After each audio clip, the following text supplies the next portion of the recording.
আসসালামু আলাইকুম everyone, Naim moms কিচেনে নতুন আরেকটা রেসিপিতে আপনাদের সবাইকে জানাই স্বাগতম। আশা করি আপনারা সবাই ভালো আছেন। আজকে আমি আপনাদের সঙ্গে শেয়ার করব চটপটি ফুচকা। আমি যে চাট মশলাটা ব্যবহার করি সেই চাট মশলা বা চটপটি মশলা রেসিপিটি। তাহলে চলুন রেসিপিটি শুরু করা যাক। প্রথমে আমি একটা প্যানে দিয়ে দিচ্ছি 3টা লংটা কিছুটা নেড়ে ছেড়ে এবার আমি দিয়ে দিচ্ছি হাফ চা চামচ কালো গোলমরিচ।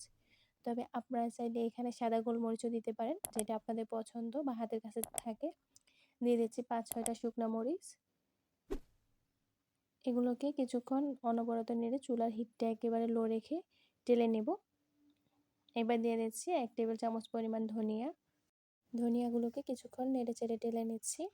এবার আমি এখানে দিয়ে দিচ্ছি 1 টেবিল চামচ পরিমাণ গোটা জিরা, দিয়ে দিচ্ছি 1 চা চামচ পরিমাণ মিষ্টি জিরা বা মৌরি, দিয়ে দিচ্ছি 1 চা চামচ পরিমাণ পাঁচফোড়ন, দিয়ে দিচ্ছি হাফ চা চামচ পরিমাণ রাঁধুনিটা যদি না থাকে আপনারা চাইলে আজওয়ানও দিতে পারেন।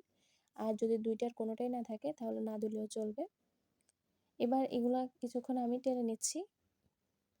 চুলার আঁচ একেবারে লো রেখে এগুলোকে অনবরত নাড়তে হবে। যখন এগুলো কালার চেঞ্জ হয়ে আসবে তখন আমি এখানে দিয়ে দিচ্ছি হাফ চা চামচ বিট লবণ, দিয়ে দিচ্ছি হাফ চা চামচ লবণ, দিয়ে এগুলোকে আরও কিছুক্ষণ আমি টেলে নেব।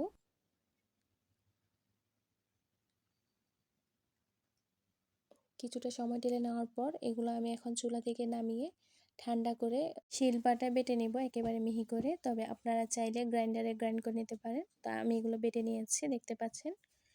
আশা করছি আমার আজকের রেসিপিটি আপনাদের কাছে ভালো লেগেছে। আর ভালো লাগলে প্লিজ আমার চ্যানেলটি সাবস্ক্রাইব করে দেবেন এবং ফেসবুক পেজটি ফলো দিয়ে রাখবেন।